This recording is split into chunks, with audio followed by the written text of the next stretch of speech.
What's going on? Where I go by the name of Draco, and I have the legend himself, Biscuit. That's how y'all know him. This is family right here. So thank you so much for having us for having this amazing gala. And of course, we are here for My Life in the Bag. So when you started that, obviously, was it just luggage, or do you already have like personal hygiene products and stuff when you first started it, or was it? Well, when I first started, it was luggage, but with the group home system, there's not a lot of money that everybody thinks. So there was times that even staff, we would spend extra money to help because sometimes where they're supposed to get, cases of hygiene products or whatever, it'd be like, oh, we didn't have enough, and then they didn't make it throughout the other units, and so we would come out of our pockets. Where the same thing happened, started being with the underwear. A lot of these kids went through trauma, and through that trauma, they urinate in the bed, and the shame, they hiding it or, do whatever, or going around, with nothing on, under, over their, under their clothes, excuse me. And when I started seeing that, then I just started buying them those. And then I started adding it in the luggage. And then that's how we became to do the essential part of it. You bringing luggage to these kids, whether it be in foster home or some kind of homelessness or anything like that, really made a difference for them. So when it comes to the gala, the foundation, this is the first annual, okay? First annual. Let's clap it up. I know you're going to be at home watching this. Clap it up for that, okay? First annual. What did you expect from the first annual gala? Well, I'm going to be honest with you. When we started pushing it out there about the beginning of the year, I would say that we started doing all these different events, but we kept announcing we're going to have this big gala. We kept announcing it. And a lot of people was like, oh, okay. But then when they started looking at us, well, My Life in the Bag Foundation, who is that? I never heard of them. So for me, I felt like they wasn't allowing us to be invited in because they wanted to understand who we were first. And I respect that. You know what I'm saying? You don't want some scammers coming up, and I respect it. So by the time we got within the months of trying to bring it all together, we just wasn't getting the people to buy the tables the way we wish they could have. And again, it goes back to I gotta respect you don't know. So God placed in my heart, he said, you're not doing a gala, you're doing a gala revival. And I said, huh? He said, no, you're doing a gala revival. And I said, well, what do you mean? He said, I'm gonna underwrite it. I'm gonna take care of it. Just do what I'm asking you to do. So basically, I stepped to a few people and said, listen, I need to fill the room because this is what God said do. And next thing you know, we fill in the room. So tonight, when I step up there to tell them why we're here and thank them for why they're here, at the end, I know that God's going to take care of the rest. We're probably going to get that surplus of abundance of fundings because this is not going to just be here in St. Louis. He showed me this is a worldwide assignment, and I'm going to achieve that, whatever it takes. Is there anything that we can do as far as volunteering or when it comes to the foundation? How can we be a part of it individually and as an organization? Well, for our website, we keep everything up there, keep it always up to date. We want the community to be involved. Listen, we can't make this happen without the community coming together. We got to get back to the village because the village is the key to these kids. Storm, how do you feel about this first annual gala for My Life in the Bag Foundation? Honestly, I feel amazing being here. I love the setup. I love that everybody got on sneakers, baby, because we wear heels, our feet be tired. So I'm so happy to be outside comfortably in sneakers, not being judged. But no, I'm really excited. This is like a sold out event, and for a first year to do something that's amazing, it's really, really great. And honestly, anybody out there, if you can do more, do whatever you can, whether that's giving back, being a mentor, donating, everything counts. So, Miss B, I want to come back to your story, if you don't mind sharing that, and say how it can kind of correlate to My Life in the Bag, and how we are making sure that we're going to celebrate that this evening. Going back to my childhood, as I said, my life started in a bag. My mother was addicted to drugs from the time I was 7 to 28 years old, and mentorship changed my life. And for years, I wouldn't buy black trash bags because, I didn't even understand the trauma behind it. Because when my mother was in her relationship, she attracted what she was, broken men. And with that being said, every week we had to look forward to moving in bags. So up until like 10 years ago, I only bought white trash bags. And my husband would be like, why don't you get a black bag? And I never told him till yesterday. I was like, the life in the bag is real. And now I have a fetish for pretty luggage. So I really believe in the purpose, the pain, the product, and everything that has to do with my life in the bag because this is so well needed.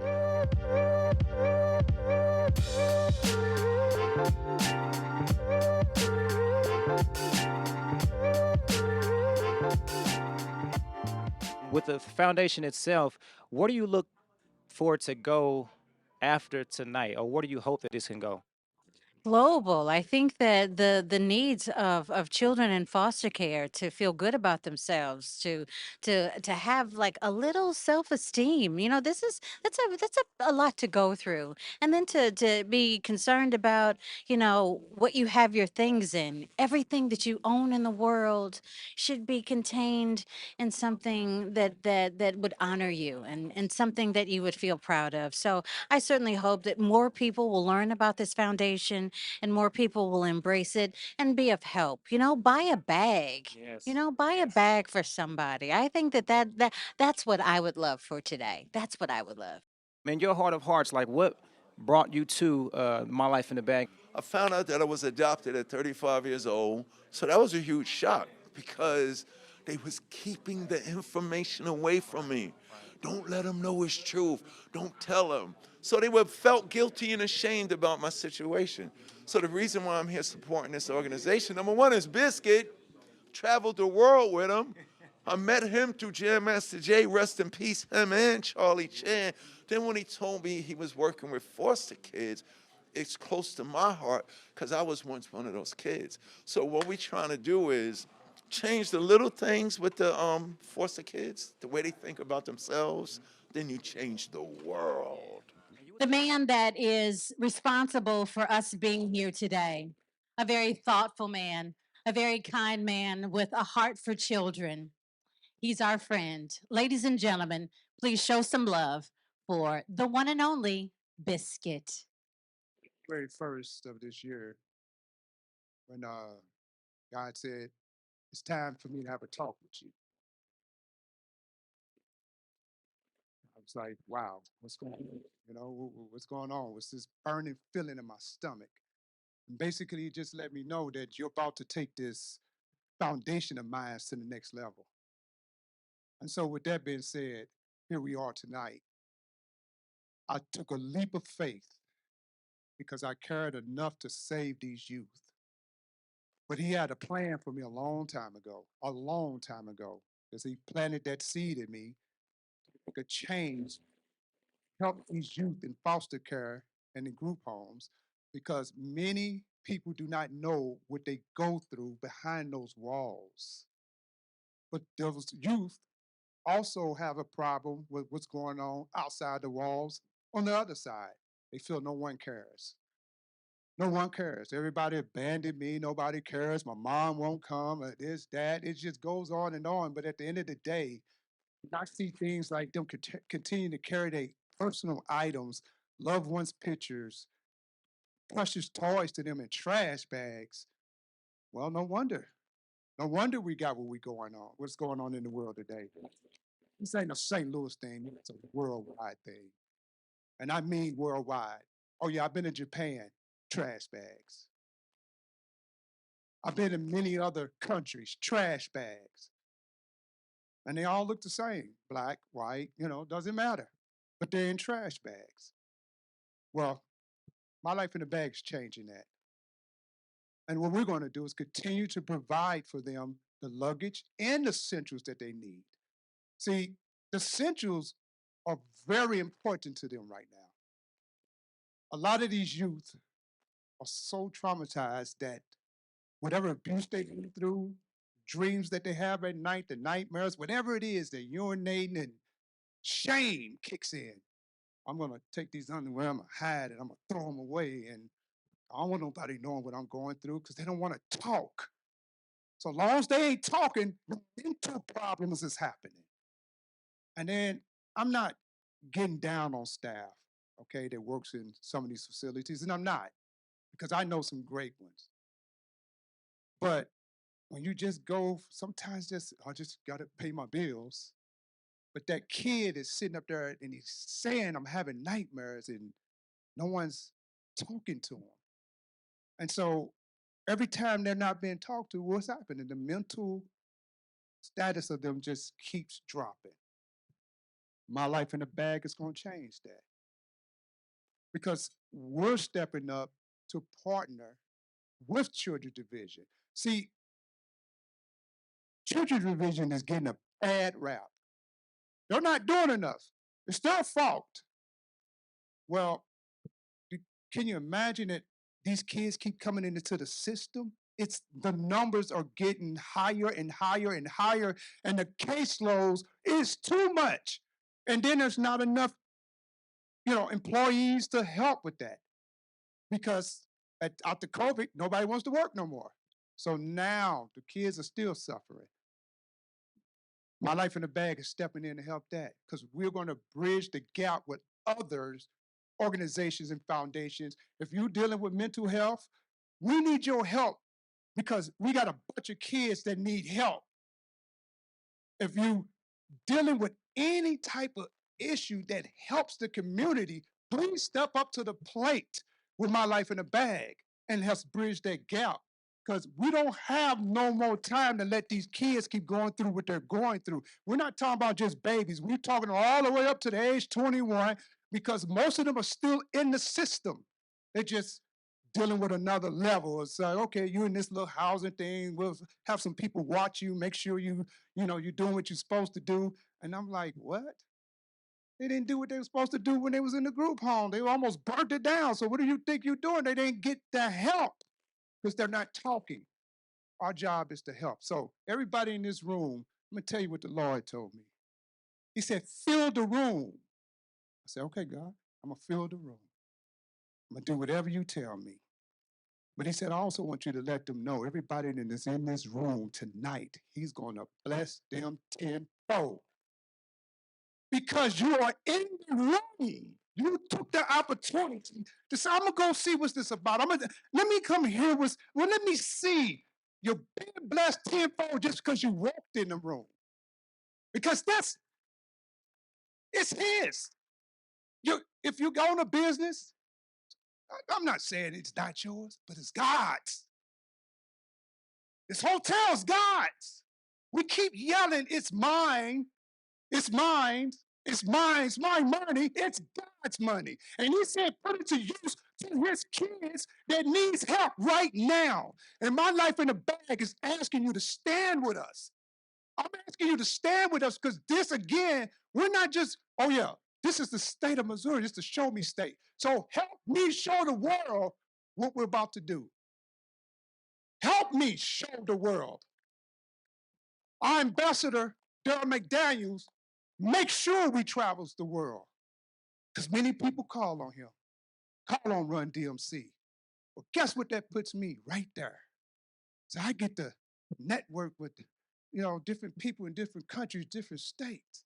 And I see that, hey, we got a problem here. Everybody ain't stepping up. Okay, hold on. Give me a minute. I'll be back. I'm the problem solver because that's who he called.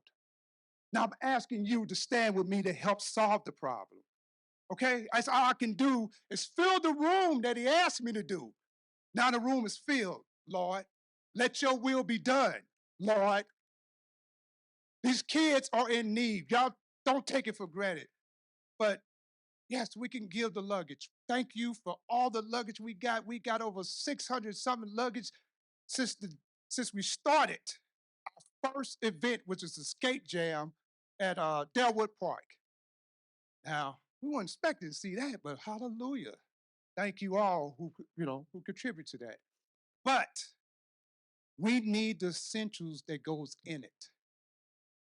We need those packs and packs and packs of underwear, socks, t-shirts.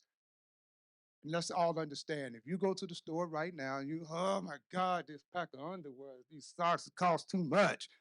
Okay, what about the kids? It's the same problem with them. Now, my numbers may be off, and I'm sure there's some Children's Division's caseworkers here. But when I was working in the system with the kids, they only got a $250 a year voucher. They had to split that between summer and winter. Now, somebody tell me what you can do with $250 and a kid. So let's talk about one thing.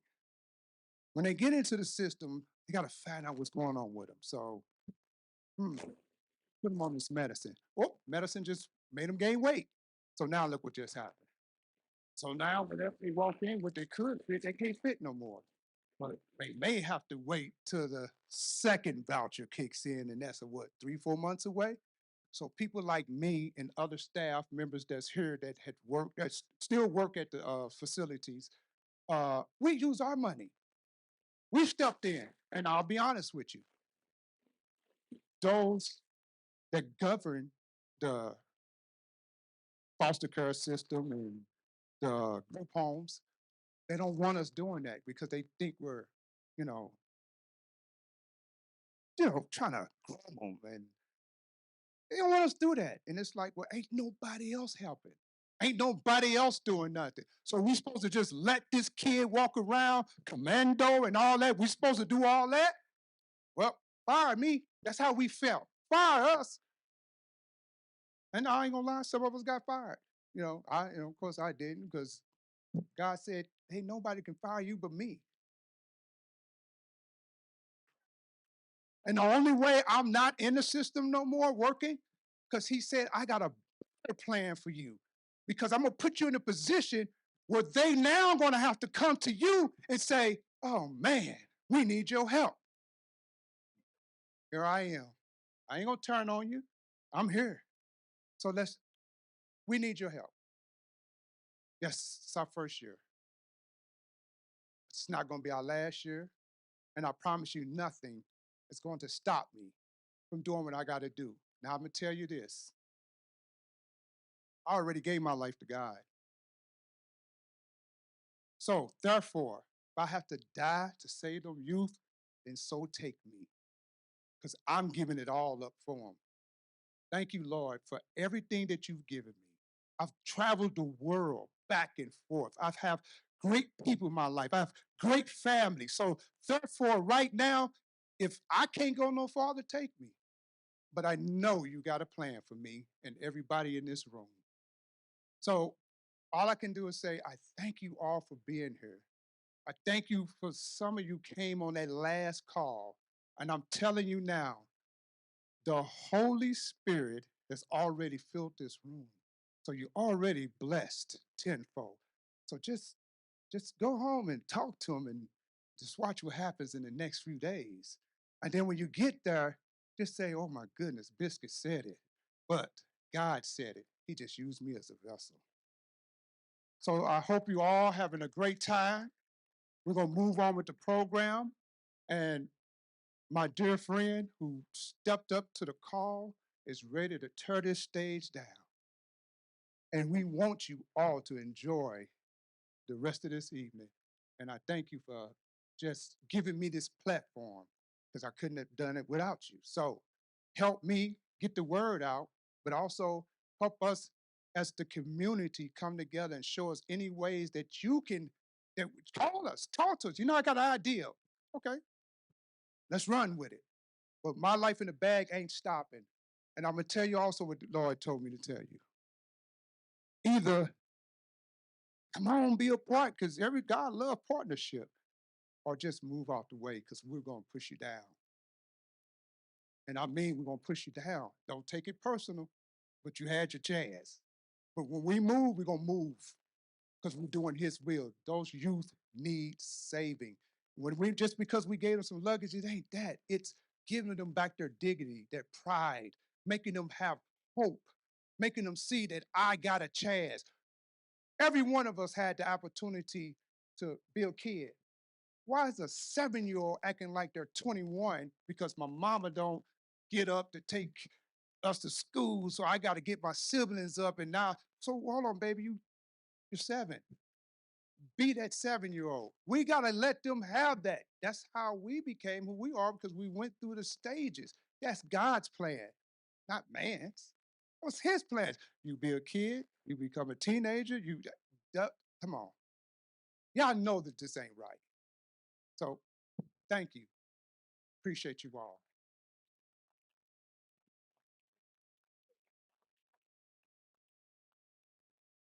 Know you guys can do better than that, because really, I'm thinking like I need to like do a praise dance or something, okay? Like I don't know, like beans, greens, tomatoes. I need something, okay? If you are not motivated and moved by what Biscuit just said, I don't know what's wrong with you. I don't know, there's not blood flowing through your veins if that didn't touch you. Okay. We still have raffle going on right now. We still have the auction items in the back. It is still open for you. You still have an opportunity to impress your loved ones this holiday season with some boxing gloves that have been signed by LL Cool J. It is the 50th anniversary of hip hop. How incredibly cool you would be if you brought anything from that back table home tonight. Okay? Put it under the Christmas tree, give it to somebody for Hanukkah. I don't care what you do with it. Just buy it, okay? All righty. Are we ready to have some fun? We will have fun. But first, we're going to have a commercial. No, I'm kidding. We're going to have someone to come up and speak to you. And it is my esteemed privilege right now to introduce you the owner of Divine Daughters. She's going to share a really beautiful story with you, and I hope that you'll give her your full, undivided attention. Ladies and gentlemen, please join me in welcoming Shametta Blue. I'd like to first give an honor to God, who's the head of my life. My brother, Charles Biscuit Smith, for this wonderful occasion. My husband, Blue, just everyone in this room for just showing up. Tonight, well, everybody that knows me, I'm always just keeping it 100. I want to talk about trash bags. Me with my 50-year-old self.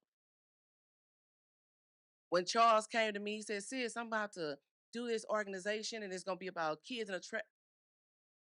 And I paused. He started talking about trash bags. The first half of my life, I lived out of trash bags. My mother was crack addicted from the time I was 7 to 28 years old. And when you talk about trauma maturity, that's trauma maturity when that child is mature at 7 years old. That was me. I had 2 children by the time I was 18 years old. My dad was there, but he was emotionally unavailable. I had never seen a healthy relationship. By the time I was 18, I had 2 children. But mentorship changed my life. And with that being said, I never call myself a CEO. I call myself a founder and a visionary because God is the CEO of my life. And I couldn't have founded anything if I didn't have a vision. So this is how my story began. From pain to purpose, from dysfunction to destiny. I know what it feels like to live, not to live, but survive. If it had not been for my past, I couldn't be as very present as I am now. I tend to say that God creates stumbling blocks for stepping stones. Obstacles are to build you and not break you. Jeremiah 29:11 says, "For I know the plans I have for you to prosper you and do you no harm." So why are we worried? If everything in our lives is to take us higher, why are we worried? God gives you plans for peace, thoughts of good and not evil. But what I realized throughout my life, I had to be broken down to be built up on the right foundation, which is God. The breaking was in the building. For every hurdle, I learned to be interdependent and not independent. My challenges became my mess, but my mess became my message. Through my tests became testimonies, and I had to be a witness to everybody else. Delay didn't mean denial, it meant I wasn't ready yet. It meant that I was getting prepared, and life was my marathon and not my race. The relay race in which the baton was passed was my mentors. Mistakes are to be made and not to be repeated. Wisdom comes from experience. Knowledge comes from a gathering of facts. Never practice perfection, always manage your mistakes. Always operate in excellence, which requires integrity. The word and your word is all that you have, so make sure you keep it. You cannot build the brand without first building the man. You're a real model, not a role model, whether positive or negative. And last but not least, in this part of my story, blood makes you related, but loyalty makes you family. And love is what lifted me. I have 3 scriptures on tonight. Now, I'm not so holy, ain't no earthly good, but I stand on the word of God. My first scripture is, as I said earlier, for I know the Jeremiah 29:11, for I know the plans I have for you to prosper you and do you no harm. My second one is James 2:14, faith without works is dead. And my last one is 1 Corinthians 10:23, all things are permissible but not beneficial. And the title of my subject tonight is You Walked In on the Now. Metaphorically speaking, all of us are carrying trash bags. Don't judge my story by the chapter you walked in on. As a child, my bag happened every night in my mother's abusive relationship, where we had to leave with trash bags every Friday when her boyfriend got paid. My brother and I knew the drill. We would get those black trash bags and gather up as much as we could and call my paternal aunt to pick us up at the corner while we were waiting on the police officers. As soon as my stepdad would apologize, we would go back home. Not knowing that my mother was a child before she became my mother, she was carrying her own internal trash bags. What was in those trash bags? I'm glad you asked. Abandonment, rejection, never protected, never accepted. These were the things that she kept carrying in those black trash bags. This led to her drug addiction. However, I always looked at her and said there was no chemical solution to a spiritual problem. She was emotionally numb. We never went into the system, but we probably should have. My husband would always say to me, "Girl, why you keep buying them little bitty white trash bags that go in the kitchen and get the black ones?" And at that time, before had been in therapy, I didn't realize that I had a problem with black trash bags. So I went to the therapist and I was telling her about these trash bags. And last night when I was writing my speech, I told him the story. My disdain for black trash bags wouldn't let me purchase them because of the trauma attached to them. And it was only the black ones because the white ones didn't come in the larger size. Let's talk about the trash cans the trash bags that we all carry internally. Because no matter how perfect you try to look, your external position is an indicator to your internal problem. Broken from birth, you only act how you don't know how to act. I was a teen mom times 2, angry, abandoned, and I packed my bags with emotion that I didn't know that I can talk about. It wasn't until I was 25 years old the first person asked me, instead of saying what's wrong with her, what happened to her. And I didn't even know how to respond. That was the first time I cried in my life and I was not in physical pain. And that was my second mentor that is still here 32 years later. And after she took me so far, I realized she had some trash she was dragging around too. Still mad at the father of children, still mad about this, still mad about that. And God led me to therapy. See, my story go a little bit different. Mentorship, then God, because I had to see the God in people, and then therapy. So as I was dragging my kids along with my trash bags, dragging them along, I was parenting from a level of pain, trying to be who I needed, buying them all these material things, making sure that they made straight A's, making sure that they got college degrees, and that they did. But the little girl in me had to be healed before the grown woman could show up. The trash bags, I don't have a problem with trash bags anymore because I'm healed, healthy, and whole. I take care of my mind with knowledge, I take care of my body with food, and I take care of my spirit with the word of God. I also have a fetish right now for cute luggage. And I was telling Charles, I'm like, oh my God, when you said my life in the bag, I didn't realize the trauma behind the bag.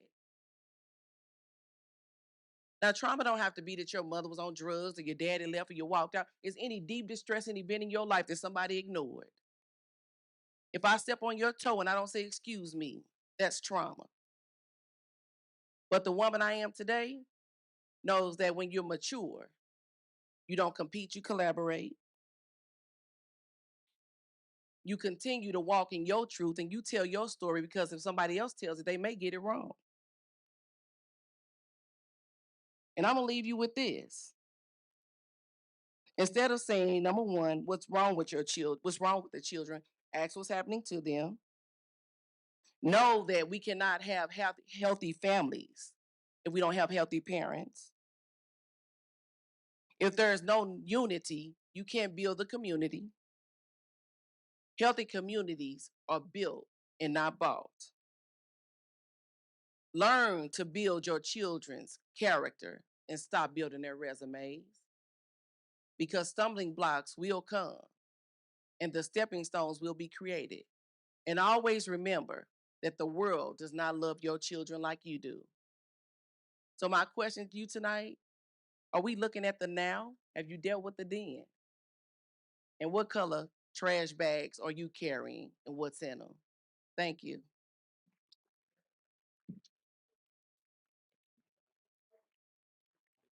Ms. Blue, you got to go. You are something special.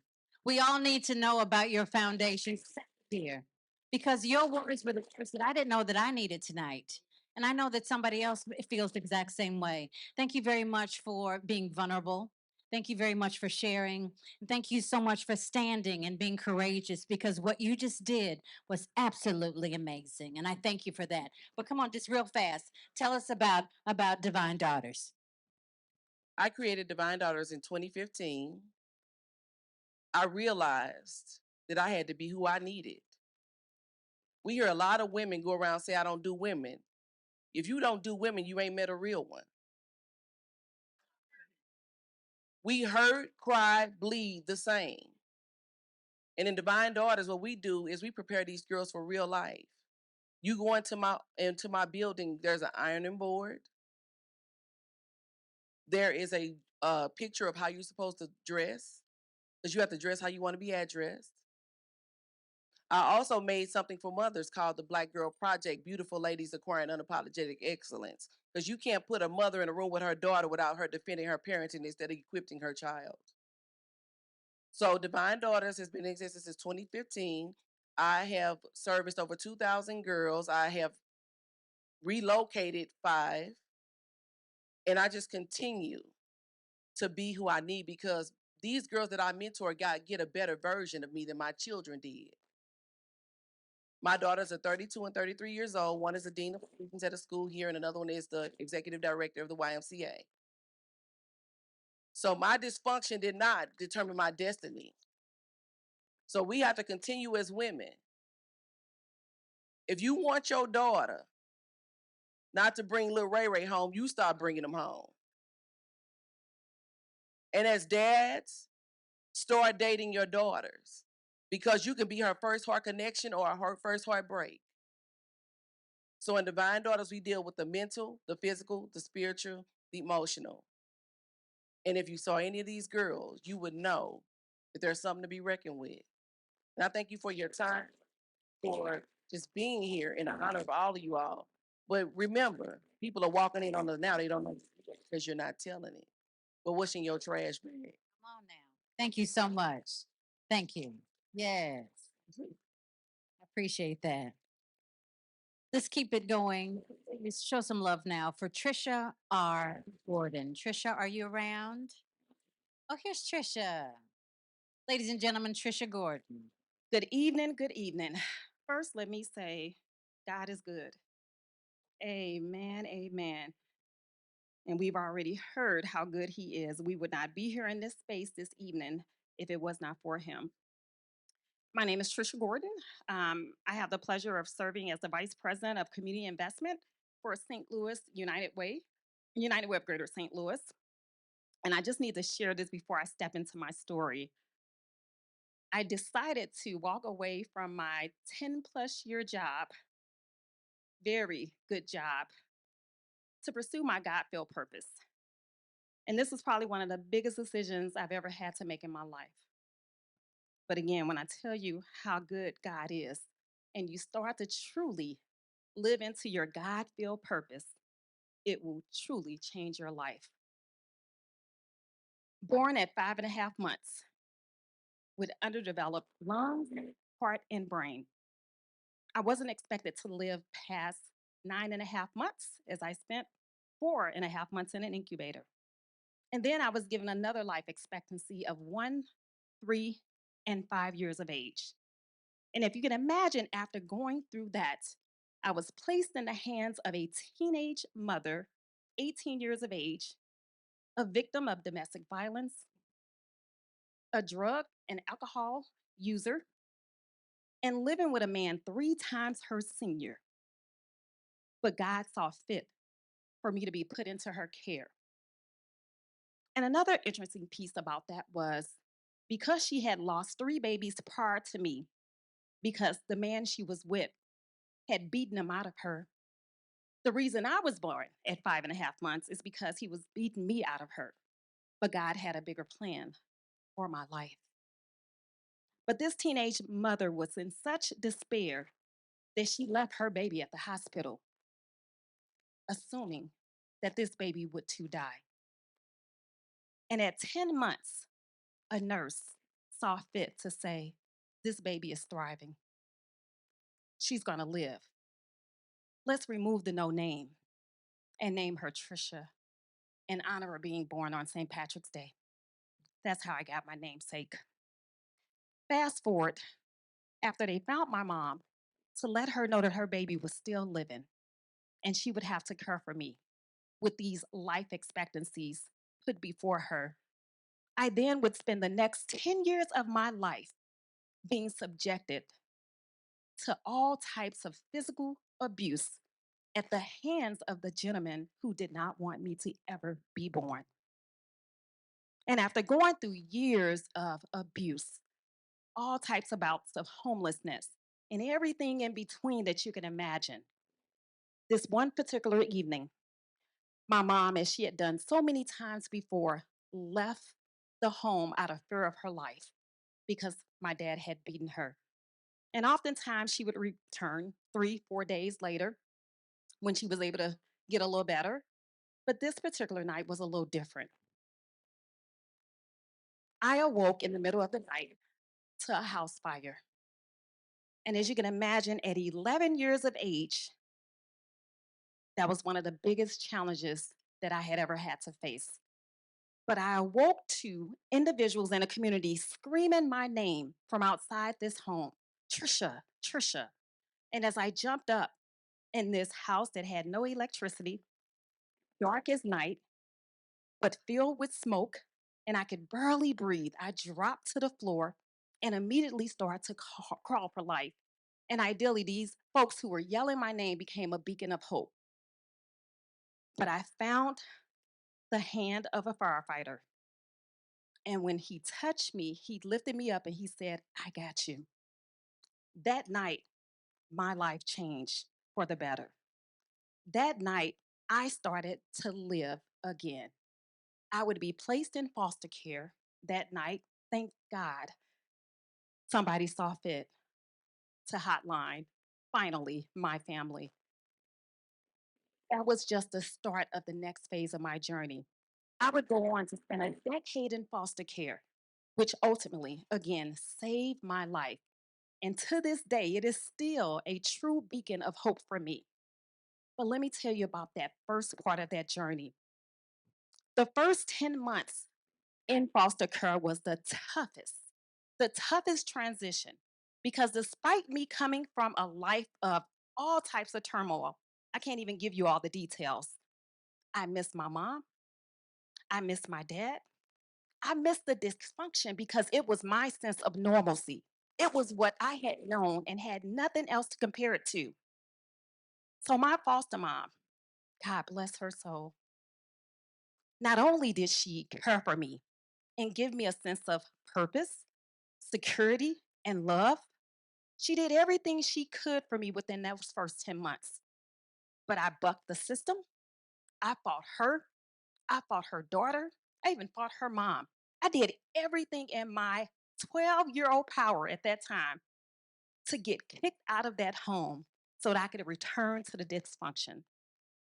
But she stayed by my side. And something really, really simple as you all are sitting here eating, she would fix me chicken and macaroni and cheese.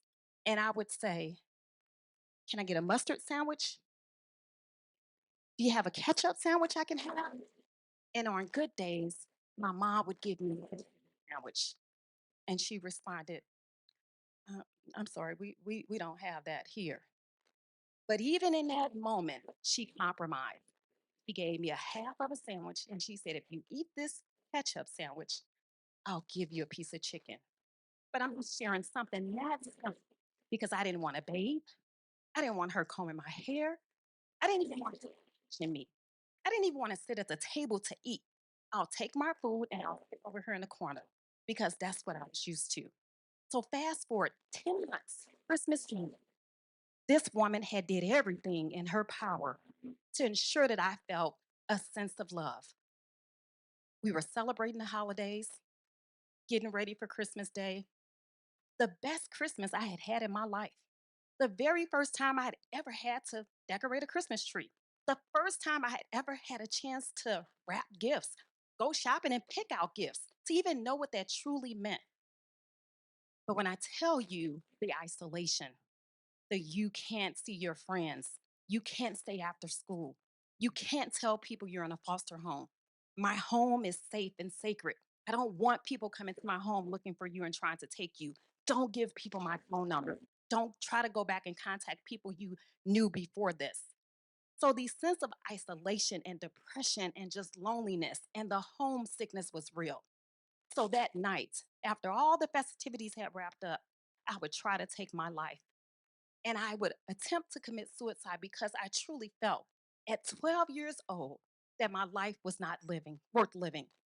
And I would spend a little more than 30 days in a mental health ward here in St. Louis. She came to see me every single day, it felt like. But I remember this one day she came to see me, and it was just like any other day, in my opinion. She talked, we laughed, and then she got quiet and she asked one simple question: "Out of all the things that I've done for you over the past 10 months to help you feel safe and love and give you what you need, what did I do to make you want to take your life?" And at 12 years of age, I had nothing for her. But what I did see was the tears that rolled down her face. And at that point in my life, I realized, wow, this lady really, really cares for me. Because up until that point, I had never done anything to hurt anybody. The pain had been inflicted on me. And I had experienced so much and watched so many, my mom in particular, experience so much hurt and pain. So I was used to watching other people cry, including myself, but I had never hurt anybody. That's when the light bulb switched for me. And I immediately knew I need to get out of here. I need to do everything I can to get back to where this woman is. So, fast forward, she would have me return to her home. She would not put me out because I tried to take my life, but she would be what I need to move forward. And I share that story with you all because it's a really powerful piece that shows that foster care is a supportive piece for kids. It's not always the bad stories that we may hear. But I would tell you the next 10 years of my life with her would not be all rosy. And when we talk about the concept of living in a bag, that goes far beyond being able to gift a suitcase and to provide all the essentials that kids need in foster care.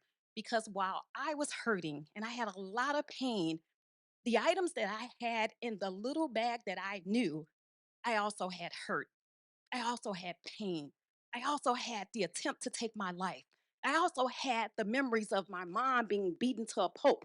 I also had the memory of kids making fun of me and all other types of things that go into this bag, this virtual, this living bag that we walk around in. But my foster mom was there along with a whole host of other resources that helped this human trash bag evolve. But even through all of that, and there are so many stories that I can tell of myself as well as fellow volunteers who went through the black bag concept. But when I tell you being able to gift them with a bag from this foundation, more than just give them a sense of belonging and ownership for something that's theirs to carry the tangible items that we see. But it also gives them a sense of ownership to release the baggage that we do not see. And at 21 years of age, despite getting a full scholarship to go off to college, despite spending a year in DC to be a congressional page for the late Congressman Clay, despite my first job being a law intern here in St. Louis, and all types of opportunities that I was exposed to because of people who just really poured into me. At 21 years of age, I was released from care, and I almost lost mine because at that moment in my life, I needed them than I had ever needed them before. And as you can imagine, when kids turn 21, even when they turn 18, most of them weren't ready, right? We're just starting to live. But imagine a system that is known as your family for more than a decade. Or imagine you telling your child at 21, you're good. I got you where you need to be. You leave.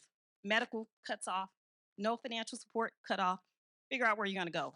But you've aged out of system and we no longer have the dollars to support you. At 21 years of age, everything that I had in me that was in that internal trash bag erupted.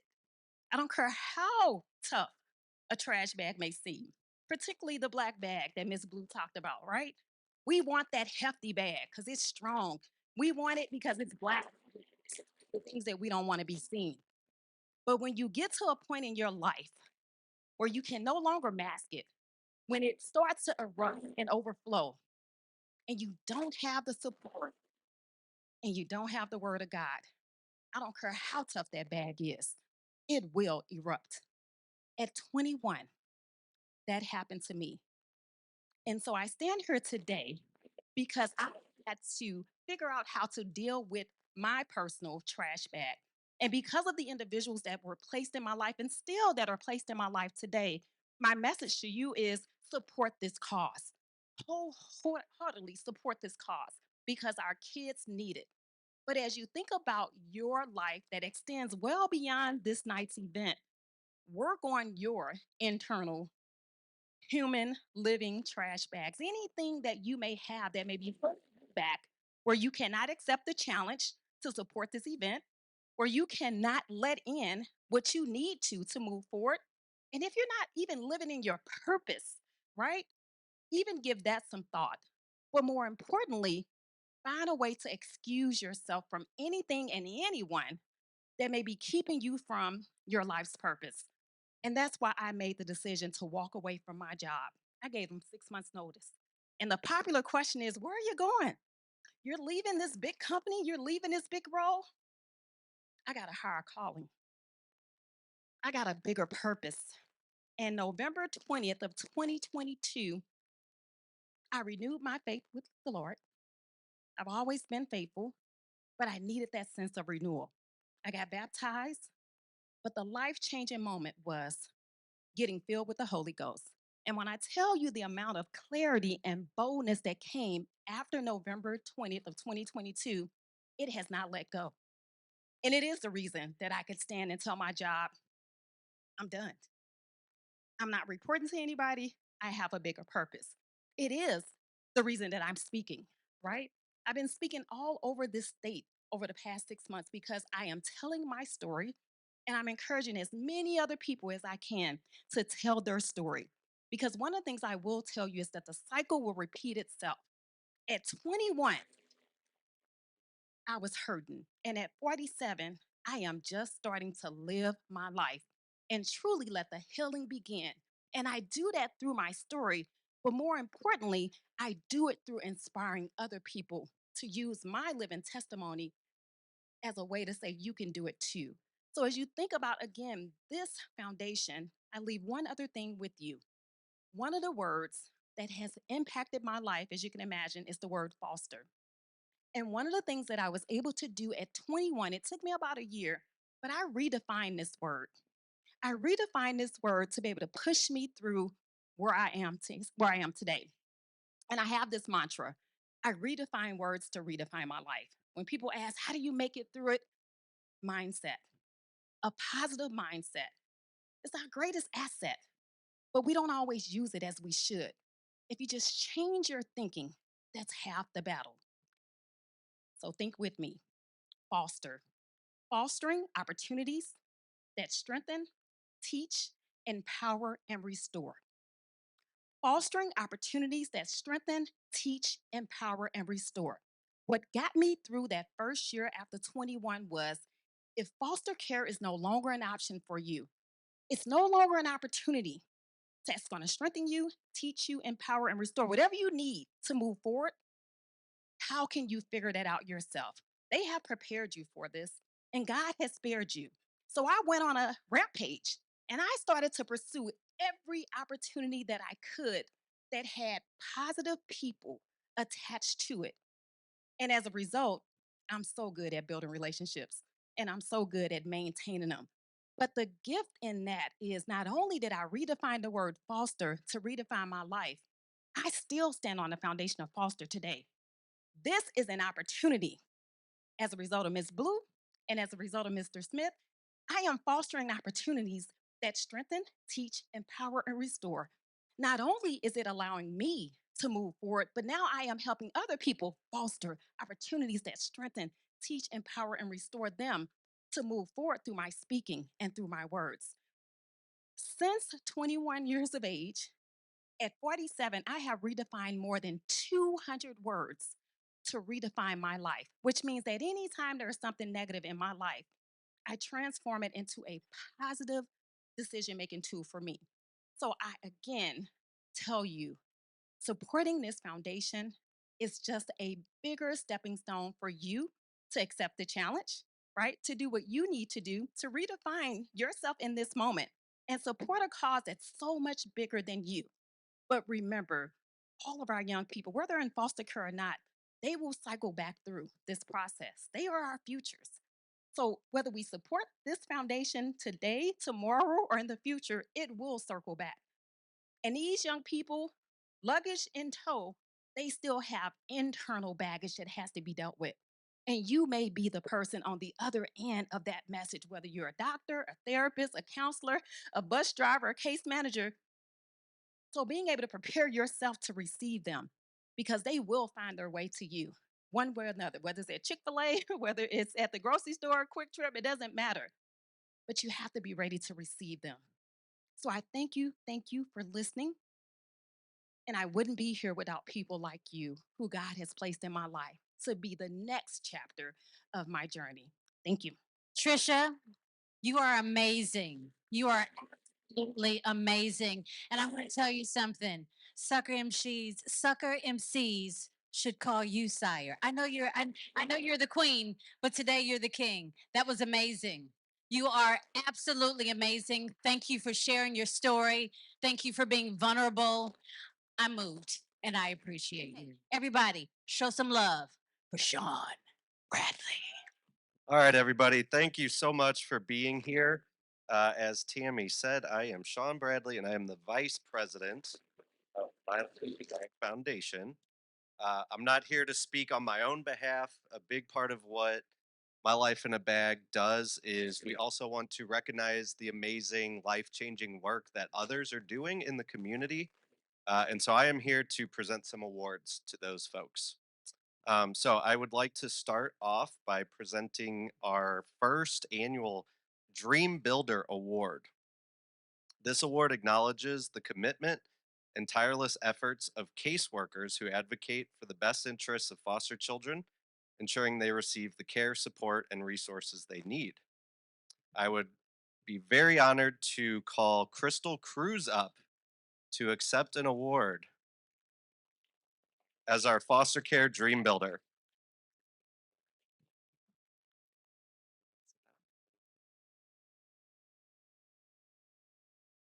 Thank you so much, Crystal. So, Crystal, I'm going to brag about you for a second. Your coworkers nominated you, so you can blame them. Crystal Cruz is a supervisor at Presbyterian Children's Home, has over a decade of experience in the social work field. She is being recognized for her dedication, compassion, and responsibility. Crystal is a celebrated, superb social worker.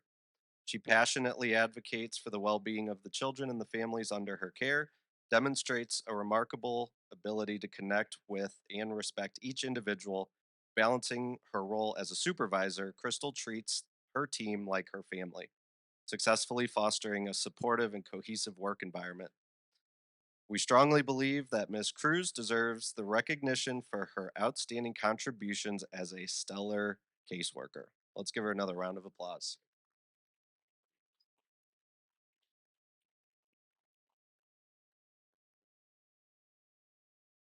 Okay, up next is our Foster Hero of the Year. This award goes out to Miss Stacy Dixon. Yeah. Stacy Dixon is a seasoned therapeutic foster parent with over 10 years of experience and excels in creating a safe and nurturing home. Her mission is to prevent foster children from returning to residential facilities by offering a structured and loving environment. Stacy is a lifelong learner, holds an associate's degree in early childhood education and a bachelor's degree with 2 teaching certificates. As a professional development specialist, she actively supports early education centers in obtaining accreditation for quality care. Beyond her professional roles, Stacy is a poet, survivor, advocate, educator, church leader, and organizer, using her experiences to empower others.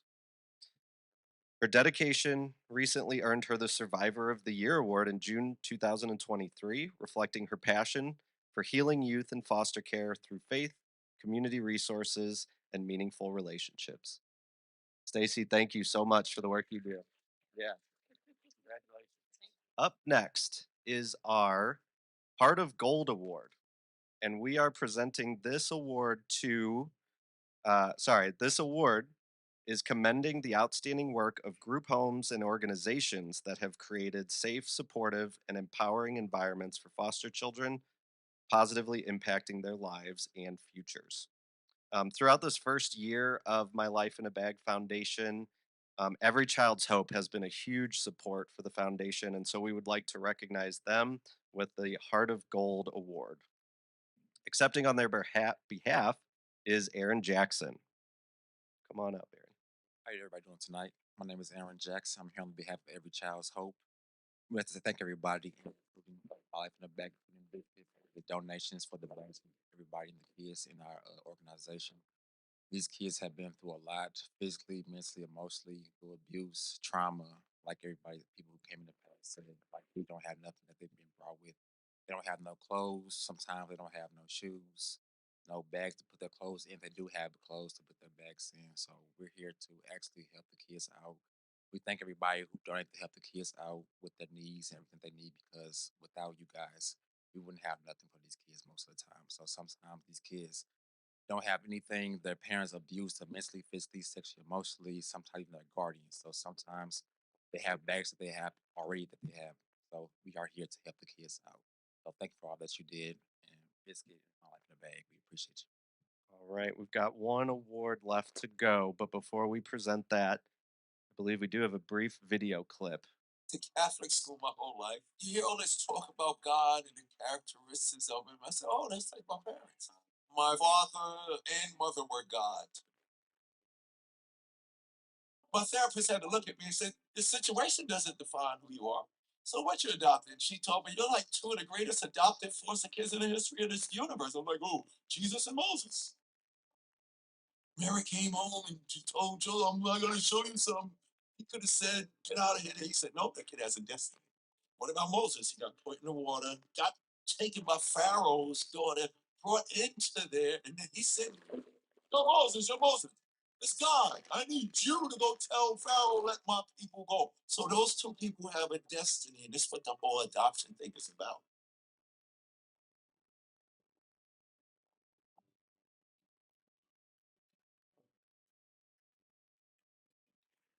Award of the night is called our Resilience Rockstar.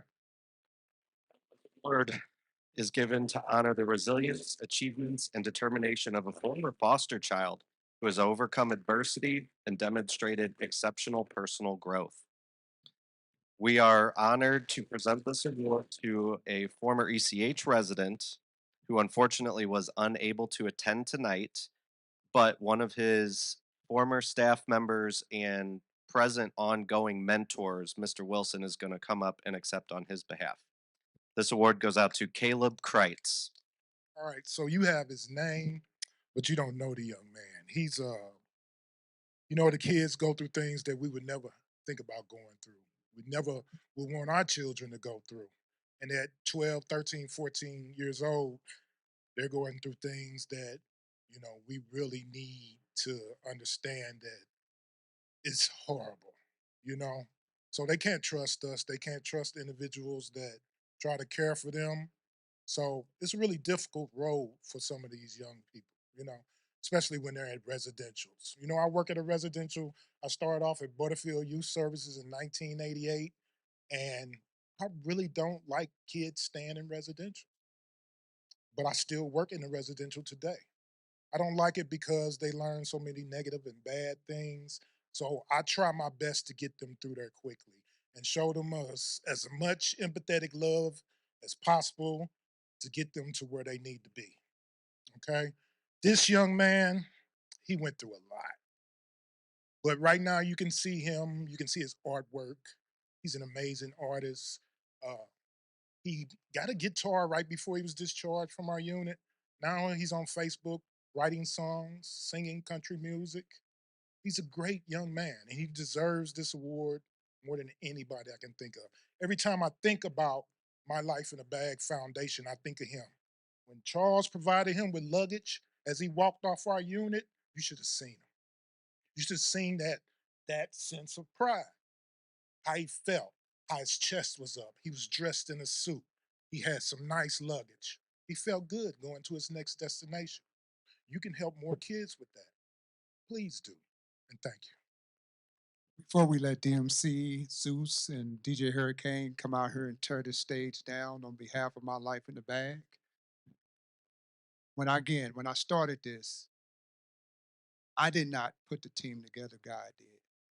So I'm asking my team, the board, to please come up here right now because I want to acknowledge you in front of these great people because I cannot be a leader if I'm not going to acknowledge my people who continue to push, push, push, push, push, push. So, board, please come up here right now. Let's make it quick. DMC's ready to tear the house down. That's you too, Mr. Lease, Mr. Shine. Thank you for everything that you're doing to help fight our cause, stepping up to the plate.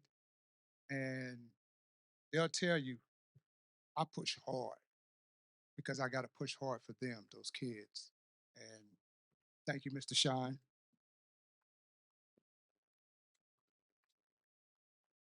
Antoinette, when I tell you this woman right here, just give you a quick little story. We was looking for a grant writer. And we went on, what was it, something? Thumbtack. We we looked all over St. Louis. I don't know no grammar. I don't know. Let's forget it. What we do? So we don't Thumbtack.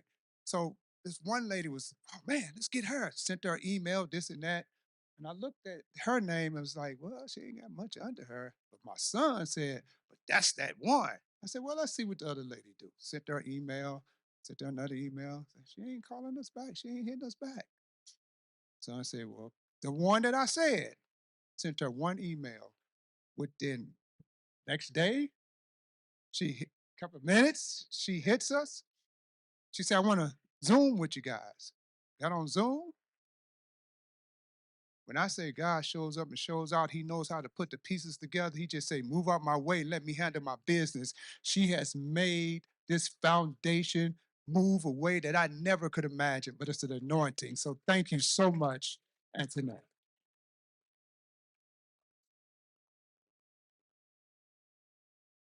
Dion, when I tell you sometimes you need somebody that, you know, gotta get on, you gotta They get on your back. You do things, and they be like, okay, let me tell you something, dude. Now, it ain't how we roll. But that ain't how we roll. And I'm like, oh my God. When I say somebody put their foot in my back, this is her. So she keeps me in line. She's our treasure, guys. Thank you, Dion.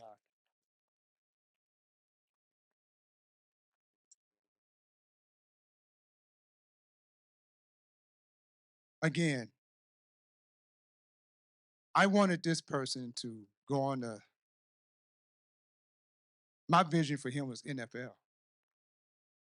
And he went to college, oh God, he got a full ride and everything. And I remember sophomore year, he gave me a call and said, I don't want to play football no more. I said, what you mean you don't want to play football no more? Come on, man, you going to be in there, and his dad, I want to do business management. I want to do what you do. I said, what? But you play? No, I want to do what you do. My son graduated. When he graduated, he just had all these dreams in his head. And he said, Dad, I need you to push these businesses, push these foundations. He was the fire under me to help me push. Sometimes I was like, oh my God, I just don't feel like it. No, Dad, you got to keep going. So I want to present this to my son and thank him for everything that you have pushed us to get us to this point.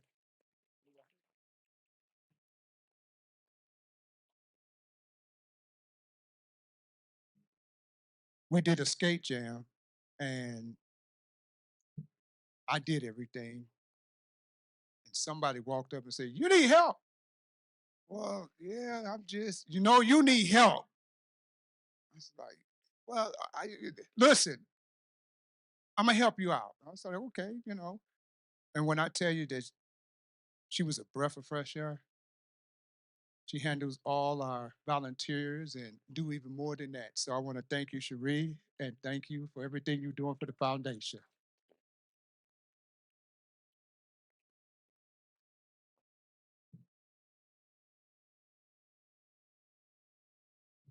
This gentleman here,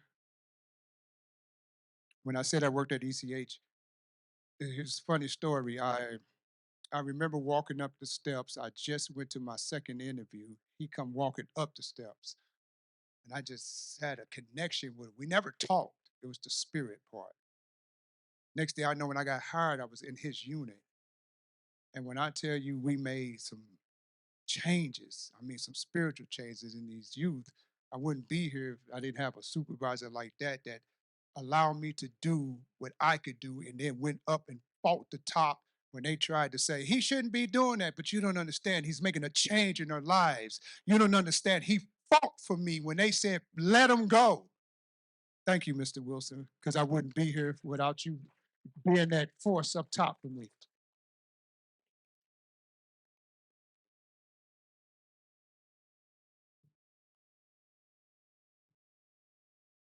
This person worked it also in the unit with us.